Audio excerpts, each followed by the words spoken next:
The morning sun rose over New Haven Colony like it had every day for the past 15 years. The orange light painted the metal buildings and green fields in warm colors.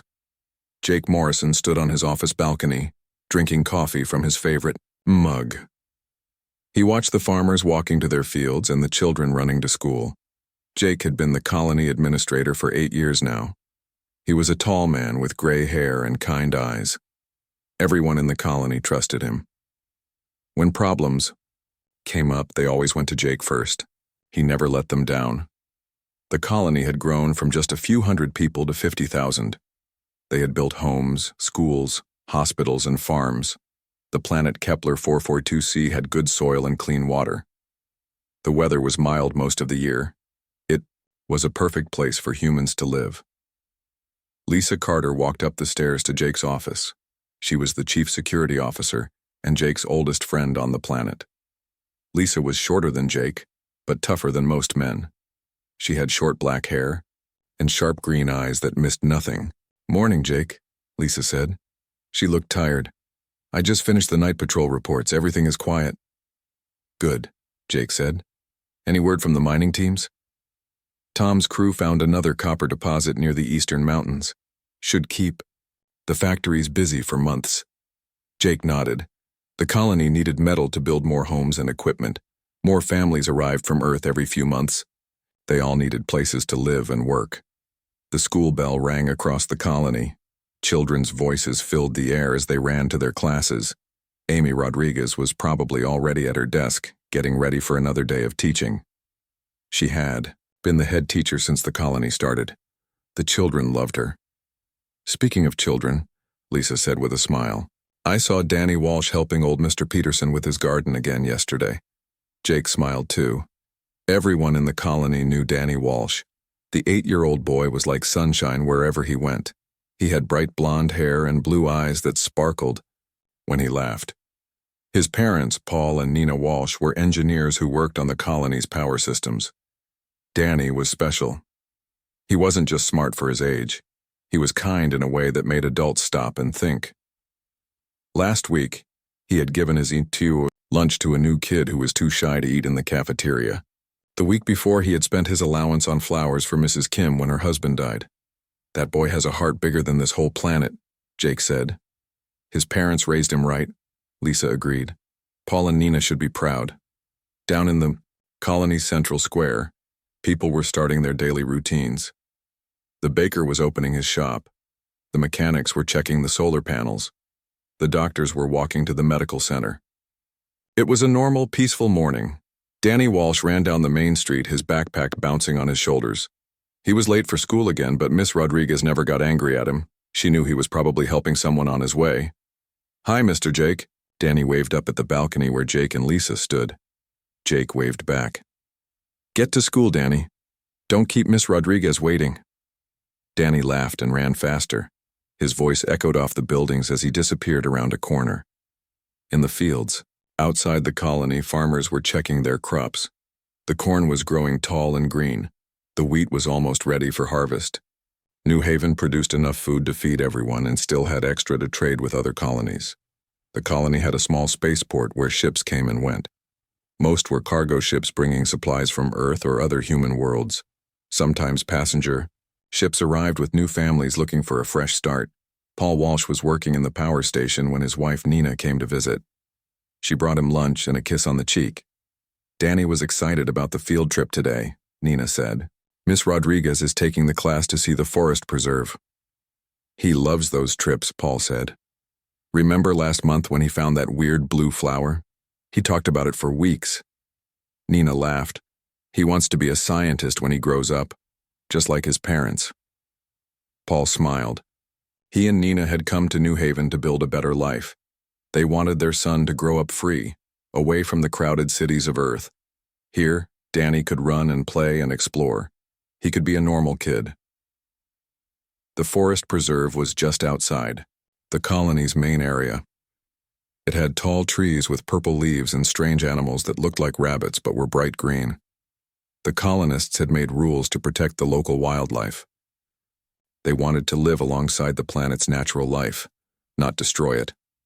Dr. Helen Murphy was in her medical center checking on her patients. She was the colony's chief doctor and had delivered half the babies born on New Haven. She loved seeing the children grow up healthy and strong. "How's little Sarah doing?" she asked Mrs. Brown, who was holding her 6-month-old daughter. "She's perfect," Mrs. Brown said.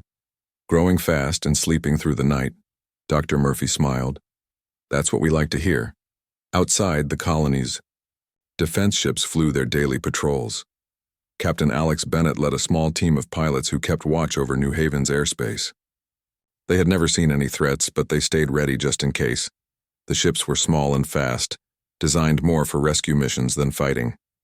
New Haven was a peaceful place. No one expected trouble. High above the planet, something watched the colony through advanced sensors. The observers had been studying the humans for months. They saw how the humans lived, how they worked, how they cared for their children. The observers did not like what they saw. Humans were spreading too fast across the galaxy. They were claiming too many worlds. Something needed to be done to stop them. But the humans of New Haven knew nothing about the watchers in the sky. They went about their daily lives, happy and safe. They believed they were alone on their peaceful world. Danny Walsh finished his classes and ran home to tell his parents about the field trip. Tomorrow, Miss Rodriguez would take them to see the forest preserve again. Danny couldn't wait to explore, and maybe find another strange flower or interesting rock. He had no idea that tomorrow would change everything for him, for his family, and for all of humanity. The emergency alarm started ringing at exactly 10:47 in the morning. Jake Morrison was in a meeting with the farming committee when the lights began flashing red. Lisa Carter's voice came over the speakers. "All citizens report to emergency shelters. Immediately. This is not a drill. Unknown aircraft detected in our airspace." Jake ran to the command center. Lisa was already there, staring at the radar screens. Captain Alex Bennett stood beside her, his face pale. "What do we have?" Jake asked. "3 ships," Alex said. They appeared out of nowhere. No energy signatures, no heat traces. One moment the sky was empty, the next moment they were there. "How big are they?" Jake asked. "Each one is about the size of our entire colony," Lisa said quietly. Outside, people were running to the underground shelters. Parents carried their children. The elderly helped each other walk faster. Everyone was scared, but they moved in order. They had practiced this many times. Amy Rodriguez was leading her class of 25 children toward the school shelter when the sky changed. A bright blue light appeared above the colony's main square. The light grew bigger and brighter until it hurt to look at. "Don't look up, children," Amy said. "Keep walking, hold hands so no one gets lost." Danny Walsh was in the middle of the line, holding hands with his friend Katie on one side and Ben on the other. He wanted to look up at the strange light, but he listened to Miss Rodriguez. The blue light began to form shapes. First it was just moving colors. Then it started to look like something real. The light became solid. A figure appeared in the air above the square. The creature was tall, much taller than any human. It had long arms and legs that looked like they were made of crystal. Its skin was green and blue and seemed to glow from inside.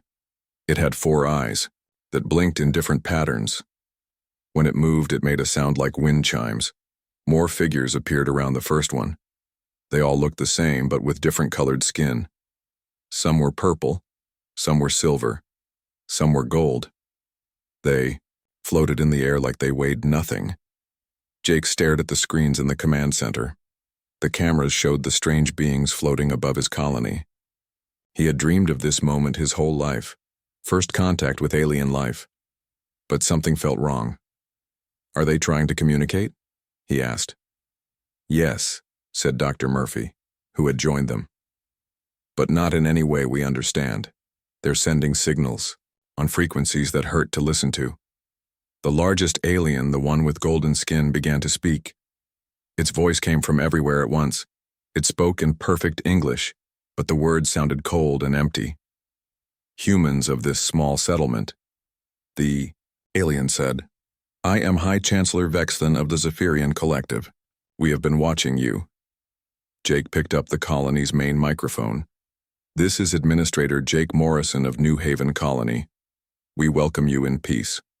We hope we can be friends." The alien made a sound that might have been laughing, but it wasn't a happy sound. "Friends? You speak of friendship while you spread like a disease across the galaxy. We only want to live and grow," Jake said. "We don't want to hurt anyone." "But you do hurt," Vexthon said. "Every world you claim is a world that others cannot have. Every system you enter becomes polluted with your presence." Down in the school shelter, Amy tried to keep the children calm. They could hear the alien's voice through the walls. Some of the younger children were crying. "It's okay," Amy whispered. "The adults are handling this. We're safe here." Danny wasn't crying, but he was scared. The alien's voice made his stomach feel sick. He held Katie's hand tighter. "We have decided," Vexthon continued, "that humanity must return to its home system. You have 2 of your years to remove all humans from worlds beyond what you call Sol. This is not a request." "That's impossible," Jake said. "We have millions of people on dozens of worlds, families, children, entire communities. You can't just ask us to abandon our homes." "We do not ask," another alien said. This one had purple skin and 6 eyes. "We command. I am War Prime Ketval. If you do not obey, we will make you obey." "Doctor," Murphy stepped forward. "Perhaps we can find a compromise. We could discuss boundaries, shared resources. There's room in the galaxy for all of us." The aliens made that cold laughing sound again. "There is no compromise with a plague. There is only cure or death." Jake felt his heart racing. These creatures weren't here to make friends. They saw humans as enemies just for existing.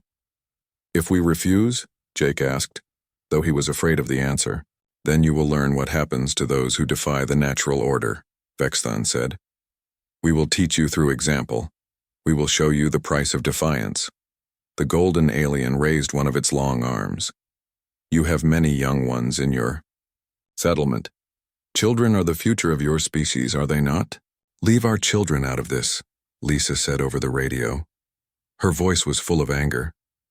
"Children are exactly what this is about," Vexthon said. "Your children will spread across more worlds. They will claim more systems. They will make the disease worse." Jake felt sick. "What are you saying?" "We are saying that to teach you properly, we must use a lesson you will never forget. We must take something precious from you, something that will make you understand how serious we are." On the screens, Jake watched the aliens floating above his colony. Their eyes were glowing brighter. They were looking down at the buildings where thousands of people were hiding. "We have been studying your kind," Vexthon said. "We know how you value your offspring. We know that the pain of losing them is greater than any other pain you can feel." "No," Jake whispered. "Yes," the alien said. "We will take one of your children. We will show you what happens to those who resist us. And when you see what we do to one small human, you will understand what we can do to all of you." The emergency alarms grew louder. The alien ships began to move, getting closer to the colony. Their weapons were charging with a sound like thunder. "Which child should we choose?" Vexthon asked. "Perhaps one who is well loved, one whose loss will cause the greatest pain?" In the shelter, Danny Walsh heard the alien's words through the walls. He didn't understand everything, but he knew the monsters in the sky were talking about hurting children. He was just 8 years old, but he wasn't stupid. He looked around at his classmates. Katie was crying quietly. Ben was shaking. All the children were scared. Amy Rodriguez was trying to contact the command center on her radio, but she kept hearing static. The aliens were blocking their communications. Above ground, the Zephyrian ships moved into position. Their sensors scanned the colony, looking for the perfect target. They needed a child who would cause maximum emotional damage, a child whose suffering would break the human spirit completely. Their scanners found what they were looking for. In the school shelter, a small boy with blonde hair and blue eyes, a boy who was loved by everyone in the colony, a boy whose parents were respected members of the community. The aliens had found Danny Walsh. "We have made our choice," Vexthon announced. Prepare to learn the cost of defying the Zephyrian Collective. The tractor beam hit the school shelter at 11:23 in the morning. Amy Rodriguez felt the building shake as a bright white light came through the walls. The children screamed as desks and chairs began floating in the air. Everyone hold on to something, Amy shouted, but her voice was lost in the noise. Danny Walsh felt his feet leave the ground. He reached for Katie's hand, but she was too far away. The white light surrounded him and he couldn't see anything else. He called for Miss Rodriguez, but no sound came out of his mouth. The beam pulled him up through the ceiling, through the roof, and into the sky. The last thing he saw of New Haven was his school getting smaller and smaller below him. In the command center, Jake Morrison watched in horror as the alien ship took the boy. The screens showed Danny's small body disappearing into the massive vessel. "We have to do something," Jake shouted. Captain Alex Bennett was already running toward his fighter. "I'm going after them." "Alex, wait," Lisa Carter called. "Your ship can't match their technology." "I don't care," Alex shouted back. "That's a child up there." Alex's fighter launched into the sky, its engine screaming. He fired everything he had at the alien ship, but his weapons bounced off like raindrops. The Zephyrian vessel didn't even slow down. A beam of energy came from the alien ship. Alex's fighter exploded in a ball of fire. He died trying to save Danny Walsh. Paul and Nina Walsh ran through the colony streets screaming their son's name. They had been in the power station when the attack happened. By the time they reached the school, Danny was gone. Nina fell to her knees in the schoolyard, crying so hard she couldn't breathe. Paul held her, tears streaming down his face. Other parents surrounded them, but no one knew what to say. High Chancellor Vexthon's voice came from speakers all over the colony. "Do not attempt rescue. The child is ours now. You will watch what happens to him. You will learn." The aliens began broadcasting immediately. Every screen in New Haven showed the inside of their ship. Danny Walsh sat in a metal chair, strapped down by glowing chains. He looked so small and scared. "Please let me go home," Danny said to the creatures around him. "I want my mom and dad." The Zephyrians ignored his words. They attached wires to his arms and head. Machines began humming around him. "This is educational," Vexthon explained to the watching humans. "We will show you what happens when lesser species refuse to obey their betters." The torture began slowly. First, they used lights that hurt Danny's eyes, then sounds that made his ears bleed. The 8-year-old boy cried and begged, but the aliens treated his pain like a science experiment. Jake tried to shut off the broadcast, but the aliens had taken control of every communication system. Everyone in the colony had to watch. Parents covered their children's eyes, but they couldn't block out Danny's screams. Dr. Murphy couldn't watch anymore. She ran to her medical center and started recording messages to send to other human colonies. "This is Dr. Helen Murphy on New Haven," she said into the camera. "We need help. They have one of our children." The messages went out on emergency channels to every human world. Within hours, the news spread across the galaxy. Humans everywhere watched the footage of Danny Walsh being tortured by aliens. On Earth, President Karen Williams called an emergency meeting. Military leaders gathered in the Situation Room. Admiral Frank Collins, the head of Earth's space fleet, watched the broadcast with cold fury in his eyes. "How many ships do we have?" the president asked. "Not enough," Admiral Collins said, "but we'll make it enough." Every human colony began preparing for war. Ships that had been used for trade and exploration were fitted with weapons. Factories stopped making civilian goods and started making guns and missiles. The broadcast continued for 3 days. Danny Walsh, the happy 8-year-old who had helped old Mr. Peterson with his garden, who had given his lunch to shy children, who had wanted to be a scientist like his parents, was broken piece by creatures who felt nothing for his suffering. The aliens explained each torture method like they were teaching a class. They measured his pain levels. They studied his reactions. They treated a child's agony like it was interesting data. On the second day, Danny stopped crying. He had no tears left. He just stared at the camera with empty eyes and whispered, "Mommy, I want to come home." Nina Walsh collapsed when she heard those words. Paul had to carry her to Dr. Murphy's medical center. Half the colony was on medication for stress and trauma. On Earth, recruitment centers were flooded with volunteers. Men and women who had never held weapons signed up to fight. The aliens had made a mistake. They thought torturing one child would make humans afraid. Instead, it made them angry. Commander Greg Thompson, a retired Marine, came out of retirement to lead ground forces. Captain Michelle Stone left her job as a cargo pilot to join the new hunter-killer squadrons. Dr. Stephen Clark, a peaceful researcher, began working on weapons designed specifically to kill Zephyrians.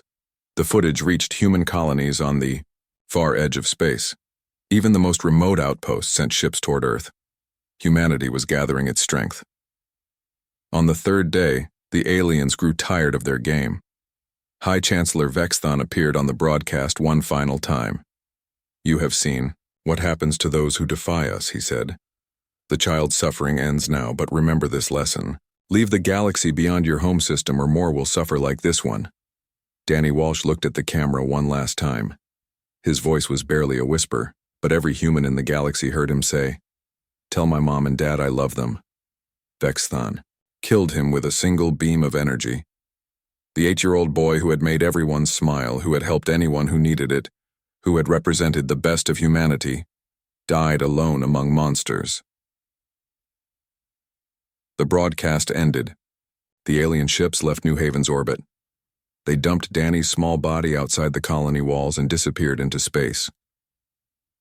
Paul and Nina Walsh held their son's body while the entire colony wept around them. Jake Morrison, the man who had kept everyone safe for 8 years, knelt beside them with tears on his face. "I'm sorry," he whispered. "I couldn't protect him." But Nina Walsh looked up at him with eyes full of fire instead of tears. "Don't apologize," she said. "Get them. Get every single one of them." The funeral for Danny Walsh was broadcast to every human world. 50,000 colonists stood in silence as they buried the boy. But across the galaxy, millions of humans were no longer silent. They were preparing for war. The aliens had wanted to teach humanity a lesson about defying superior beings. Instead, they had taught humanity something else entirely. They had learned what happened when someone hurt a human child. The Zephyrians were about to find out that some lessons cost more than anyone expected to pay. 3 days after Danny Walsh died, President Karen Williams stood before the United Earth Assembly. The Great Hall was packed with representatives from every human world. Their faces were hard with anger and grief. "Fellow humans," President Williams began, her voice steady and cold. "They hurt one of our children. They killed him slowly while we watched. They did this to teach us fear." The hall was completely silent. Every person listened to every word. "They succeeded in teaching us something," the president continued. "But not fear. They taught us that there are monsters in the galaxy who see our children as things to break. They taught us that mercy has limits. They taught us that some species do not deserve to exist." The vote was unanimous. Every human world, every colony, every space station voted for total war against the Zephyrian collective. Not defeat, not surrender. Complete extinction. Admiral Frank Collins walked into his new office on Luna Base. The sign on his door read, "Commander, Retribution Fleet." He was 62 years old and had fought in 3 wars, but he had never seen anything like what was happening now. Ships were arriving from every corner of human space. Cargo vessels fitted with missiles, mining ships carrying bombs, luxury liners converted into troop transports. Even small personal spacecraft joined the fleet, armed with whatever weapons their owners could find. Dr. Stephen Clark had been a peaceful man before Danny Walsh died. He studied alien plants and wrote papers about cooperation between species. Now he worked 18 hours a day in a secret laboratory, creating weapons designed to kill Zephyrians as efficiently as possible. "Their blood carries oxygen differently than ours," he explained to Admiral Collins. "If we introduce this compound into their atmosphere, they'll suffocate in minutes." "How many can it kill?" Admiral Collins asked. "All of them," Dr. Clark said. Simply, every Zephyrian on a planet would die. Captain Michelle Stone had been flying cargo ships between colonies for 15 years. She was a quiet woman who loved her peaceful job. After watching Danny Walsh die, she volunteered for the new hunter-killer squadrons. "What's our mission?" she asked Commander Ross Miller, who led the deep space tracking units. "Simple," Ross said. "Find every Zephyrian in the galaxy. Make sure none of them escape, none of them hide, none of them survive." The Retribution Fleet. Assembled at Proxima Centauri. 10,000 ships of every size and type filled the space around the station. At the center of the fleet was the UES Vengeance, a massive warship built in just 6 months using resources from 50 different worlds. Admiral Collins stood on the bridge of the Vengeance, looking out at his fleet. The dedication plaque beside him read, "For Danny Walsh, age 8, never forgotten." "Sir," his communications officer said, "we're receiving surrender offers from 12 different alien species." "Tell them we're not at war with them," Admiral Collins replied. "We're only hunting Zephyrians." Word spread quickly through the galaxy. The humans were coming and they only wanted one thing.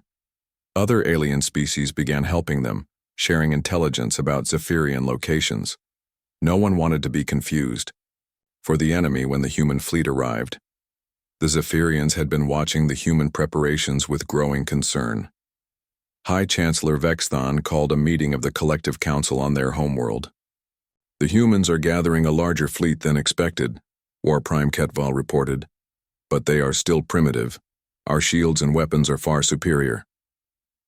"How many ships do they have?" Vexthon asked. "Intelligence suggests 10,000 vessels," another counselor said. "But most are converted civilian craft, not true warships." Vexthon felt confident. The Zephyrian fleet had only 800 ships, but each one was advanced far beyond human technology. "We will defeat them easily," he decided. "Then we will finish what we started. We will cleanse the galaxy of their disease." He was wrong about the humans. They weren't planning a traditional battle between fleets. They were planning something much worse. Commander Greg Thompson was 65 years old and had retired from the Marines 10 years ago. He came back to service for one reason: to make sure every Zephyrian died. He stood before his troops on the Vengeance. "Listen up," he told the 10,000 soldiers under his command. "We're not going to fight these creatures. We're going to exterminate them. Every planet, every ship, every single one of them. When we're done, the only place anyone will see a Zephyrian is in a museum." The soldiers cheered. They had all watched Danny Walsh die. They had all seen the 8-year-old boy tortured by monsters. They wanted revenge. Captain Linda Foster commanded the Biological Warfare Division.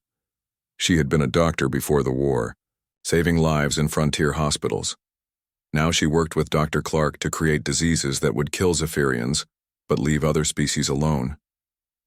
"The virus spreads through their breathing," she explained to Admiral Collins. "It attacks their nervous system. Death comes in minutes, but it's not peaceful." "Good," Admiral Collins said.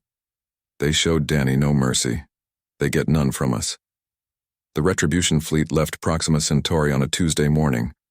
The departure took 6 hours because there were so many ships. Every vessel carried the same message painted on its hull: "Remember Danny Walsh." As they jumped into hyperspace heading for the first Zephyrian system, Admiral Collins made one final broadcast to Earth. "We go now to finish this," he said. "The Zephyrians wanted to teach us about consequences. They're about to learn that some lessons are more expensive than others. In the first Zephyrian system, alarms began ringing on every ship and station. Their sensors showed the approaching human fleet, and the numbers didn't make sense. 10,000 ships were heading straight for them. War Prime Ketval looked at the readings and laughed. "Foolish humans. They think numbers matter more than technology. We will destroy them all and end this nonsense." But something bothered him. The human ships weren't approaching like they wanted to fight a battle. They were spreading out, surrounding the entire system. They looked like they were planning to hunt, not fight. On New Haven Colony, Paul and Nina Walsh visited their son's grave every day. The headstone was simple: Danny Walsh, beloved son, age 8. Flowers covered the ground around it, brought by colonists who still remembered the boy's kindness. They're coming for the monsters now, Nina whispered to the grave. The whole galaxy is coming for them. Paul put his arm around his wife. Danny would have wanted peace, he said softly. Danny was 8 years old, Nina replied, her voice hard. He wanted to come home to his parents. They took that away from him. Now we take everything away from them. Above them, the stars looked the same as always. But somewhere in that vast darkness, the largest military fleet in human history was hunting for the creatures who had hurt their child. The Zephyrians had made one fatal mistake. They thought killing one human child would make the rest afraid. Instead, they had awakened something in humanity that would not sleep until every last one of them was dead. The war began at 800 hours on a Monday morning.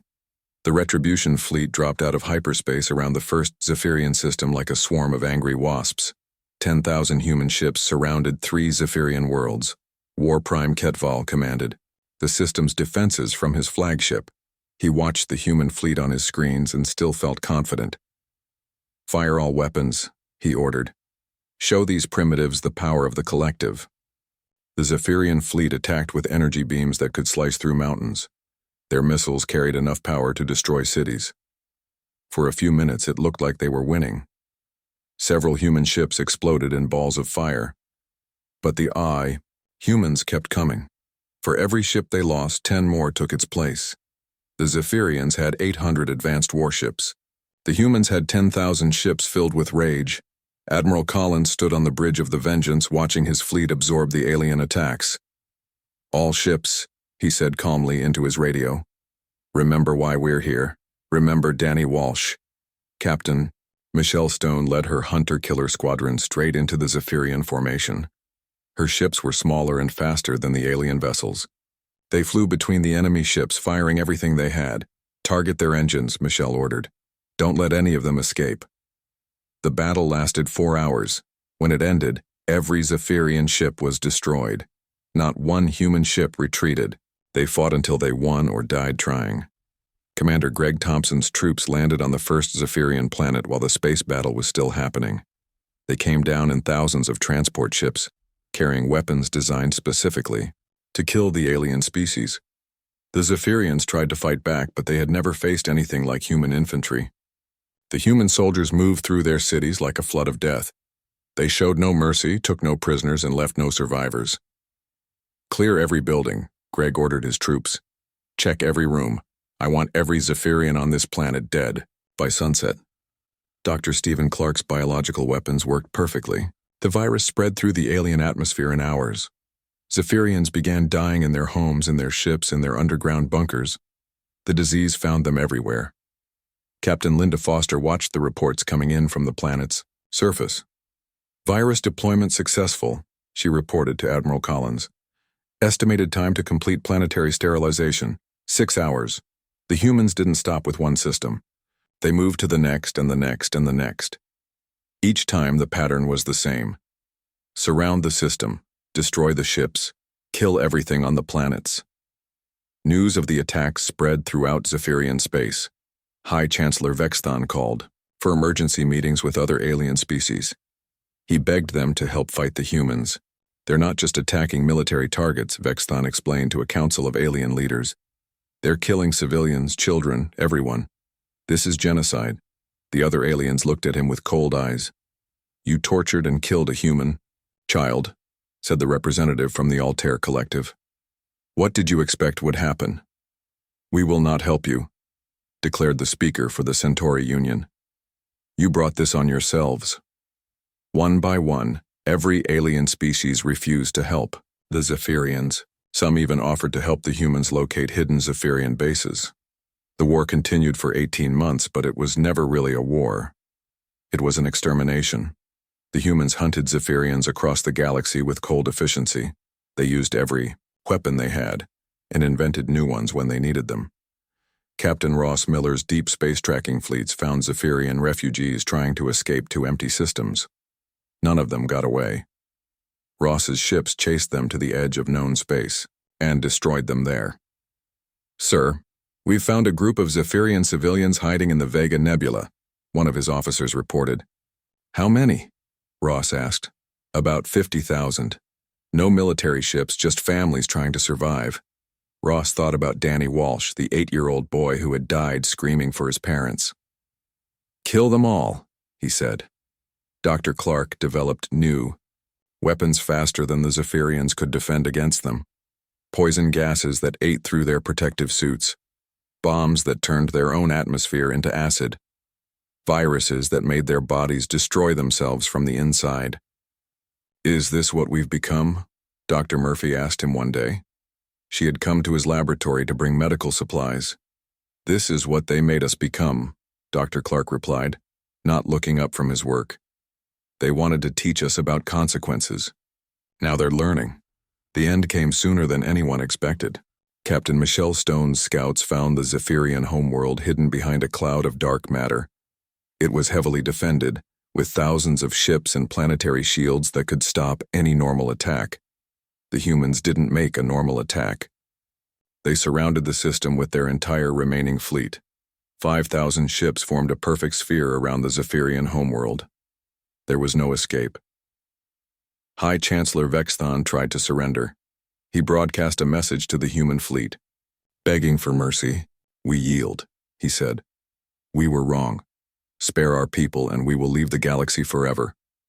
Admiral Collins received the message on the bridge of the Vengeance. He looked at the dedication plaque that honored Danny Walsh. Then he opened a channel to every ship in his fleet. "They want to surrender," he announced. "They want mercy." He paused, letting his words sink in. Did they show mercy to an 8-year-old boy? The answer came back from 5,000 ships at once. No mercy for child killers.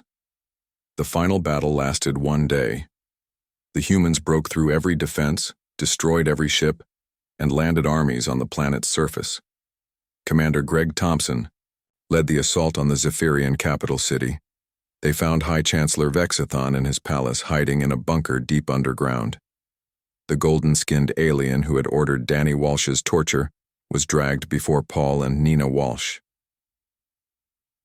The boys' parents had come with the fleet, carried on Admiral Collins's flagship.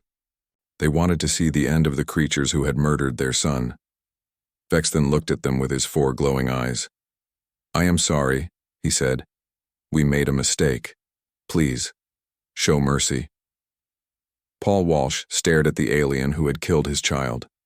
"You had 3 days to show mercy to my son," he said quietly. "You chose not to. Now you get the same mercy you gave him." Nina Walsh nodded to Commander Thompson. The Marine raised his weapon. "This is for Danny," Nina said. Vexton died as his species had lived in their final days, without mercy, without hope, and completely alone.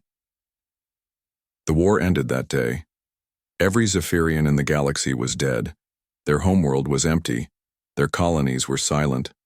Their species existed now only in the records of those who had destroyed them. President Williams made one final announcement to the galaxy. "Let it be known that humanity protects its children. Those who harm them cease to exist. This is our promise and our warning to all who would threaten our young." On New Haven Colony, Paul and Nina Walsh returned to their son's grave. The war was over. The monsters were gone. But Danny was still dead. And they were still alone. "It's finished," Paul said to the small headstone. Nina knelt and placed fresh flowers on the grave. "The whole galaxy knows your name now, baby," she whispered. "They know what happens when someone hurts a human child." The monument to Danny Walsh was built in New Haven's main square. Children played around it every day, safe in the knowledge that their parents would do anything to protect them. The inscription was simple. Here lived a child who was loved. His memory burns in the stars and his enemies burn no more. Across the galaxy, other species learned the lesson the Zephyrians had died to teach. Humanity could be peaceful, generous, and kind. But when their children were threatened, they became something else entirely.